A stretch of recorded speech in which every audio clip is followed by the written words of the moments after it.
একটু দিক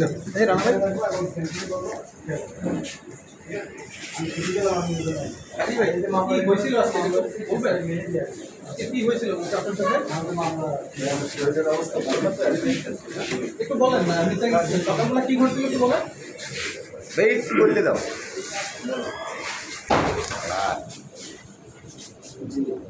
আসসালামু আলাইকুম। আমি সকালে চকের একটা কাজের জন্য আসছিলাম। আমার ভাইয়ের সাথে আমার দেখা হয়েছিল। দেখা হওয়ার পরে আমার ভাইয়ের সাথে আমার পারিবারিক বিষয় নিয়ে দেখা হয়েছিল। তারপরে আমি বরিশালের বাইরে চলে যাবো এই উদ্দেশ্যে বের হয়েছিলাম। আর কিছু লোকজন আমাকে আমার নাম জিজ্ঞাসা করার পরে তারা আমাকে জায়গা থেকে উঠিয়ে নিয়ে যায়। উঠিয়ে নিয়ে যাওয়ার পরে আমার সাথে তারা বাঁচান করে।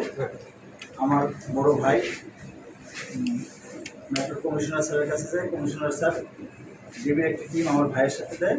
ডিবির টিম আমাকে উদ্ধার করতে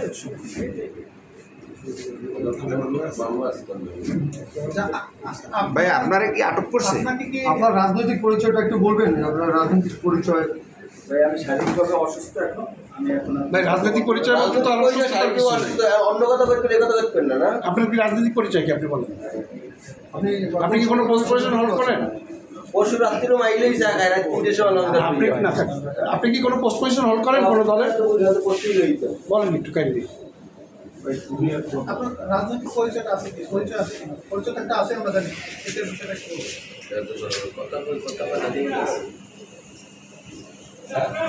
বলতে বলছে? প্লিজ আপনি আপনার রাজনৈতিক পরিচয়টা একটু আপনি কি জানেন আপনার মধ্যে বেশ কয়েকটি মামলা আছে। 2 আগস্টের হামলার ঘটনায় আপনার কোনো মামলা নেই? এরকম রাজনৈতিক দলের সাথে যুক্ত আছেন, আপনার কি পদ আছে? আমি শারীরিকভাবে অসুস্থ। ভাই আপনার রাজনৈতিক পরিচয় নাম বলতে পারেন না আপনি? আপনি যে সংগঠনটা করেন আপনি যে আমি বাংলাদেশ ছাত্রলীগের সাথে নিষিদ্ধ ঘোষিত ছাত্র সংগঠন ছাত্রলীগের সাথে জড়িত। ঠিক আছে, থ্যাংক ইউ।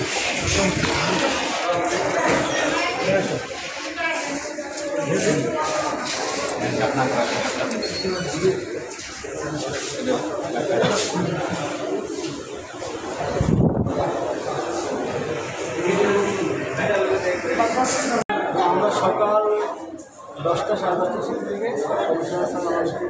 দিকে অপহরণ হয়েছে। মোবাইল নাম্বার দিয়েছে, এই মোবাইল নাম্বার সূত্র করে আমরা ভিক্টিমের করেছি। ভিক্টিমের খোঁজে নিয়ে তারা অপর পক্ষ থেকে ভিক্টিমের মোবাইল থেকে অপহরণকারীরা চাঁদা চাচ্ছিল। প্রথমে 10 লক্ষ টাকা, পরে 6 লক্ষ টাকা দফাদফা হয়। টাকা নিয়ে চকের ফেলে দেখায়, চকের ফেলে দেখায় ফোনের উপর থাকতে পারে। আমরা ভেবে চোখ ফেললে ওইখানে না যায়। যখন টাকা দিতে আসে তাকে আমরা আটক করি। আটক করার পরে তার যে তথ্য মতো ভিক্টিম এবং আমরা বাসায় নিয়ে যাই। আমরা 3 ঘন্টা। ভিক্টিম কোন মামলার আসামি তাকে গ্রেপ্তার দেখানো? তো আমরা তো জাস্ট একটা মোবাইল নাম্বার জানতাম, আমরা কে ব্যক্তি তো আমরা চিনতাম না। পরবর্তীতে দেখলাম যে ব্যক্তি হচ্ছে একটা উপজেলা ছাত্রলীগের। হ্যাঁ, আমরা শুনেছি। পরবর্তীতে ওই থানার সংশ্লিষ্ট থানার অফিসারের সাথে কথা বলি, জানায় তার নামে একটা মামলা আছে, পরবর্তীতে সেও আসা আমাদেরকে অনুরোধ করে তাকে আটক করি। তাদের আটক করে রাখা হয়েছে। পরবর্তী তারা আগের যারা ধরছেন তাদের বিরুদ্ধে মামলা হয়েছে। তাদের পরিচয়ে আমি এর বিরুদ্ধে কি মামলা বা কতটি মামলা আছে? একটা মামলার কথা জানাচ্ছি সংশ্লিষ্ট মামলাটা কি আপনি অবগত আছেন কিনা? না, একটা মামলার কথা বলছে, তার মধ্যে মামলা আছে, তারা সকালে ফরওয়ার্ডিং করে। আচ্ছা, তাহলে আমরা বলতে পারি যে এই আসামি যে ভিকটিম যাকে এখন আনা হয়েছে তিনি হচ্ছে ছাত্রলীগের, এই কারণে কি তাকে গ্রেপ্তার করা হয়েছিল? এই স্পষ্ট তার নামে একটা মামলা আছে। আমরা কীভাবে সে কী হিসাবে মামলা